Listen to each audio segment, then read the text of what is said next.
Final step is making it fair and unique. So we're going to make sure the scoring system is fair, and then you can make your game unique and different and like nobody else's.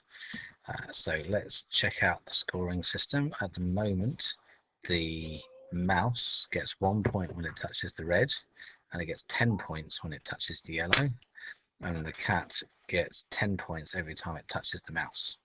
The cat moves 10 steps every time you press the arrow key, and the mouse moves 10 steps every time you move the mouse pointer. Now what you need to do is play the game and find out whether it's just as easy for the cat to win as it is for the mouse to win, to make sure that it's a fair game. If it's not a fair game, there's a few things you can do to tweak it and adjust it to make sure it is fair. You can change how much the mouse moves. So maybe if it's too easy for the mouse, you could change that 10 into a 5 or a different number. Or you could increase how much the cat moves. If it's too easy for the mouse, so we could have 20 in here. It's probably best to make sure all 4 of these numbers are the same, and that would make it easier for the mouse. So that's another way, 2 ways you can change it to make it more fair. Another thing you could do is change how many points the cat gets when it catches the mouse. At the moment it's 10. If it's too easy for the cat, perhaps that number should be 5. And let's change the scoring system for the mouse as well. If it's too easy for the cat, you could change this to 5 and this to 20, or any number that you want to choose.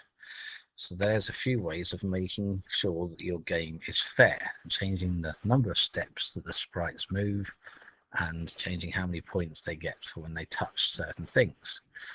Now, for making it unique, maybe you'd like to make your backdrop a little bit different. So remember, you can click on here and click on the backdrop tab, and you can paint it and improve it to make it more interesting. You could also have different sprites. So instead of having the cat sprite, you could insert a new sprite, and instead of cat and mouse, it could be donkey and hippo. You can choose your sprites to make it more interesting, but also if you want to do something to your sprites, you can give them costumes. So I don't know, perhaps let's give them a little an eye patch, perhaps. Oh, I need to paint a new costume. Can I paint on here? I don't know what I'm doing. Let's try that.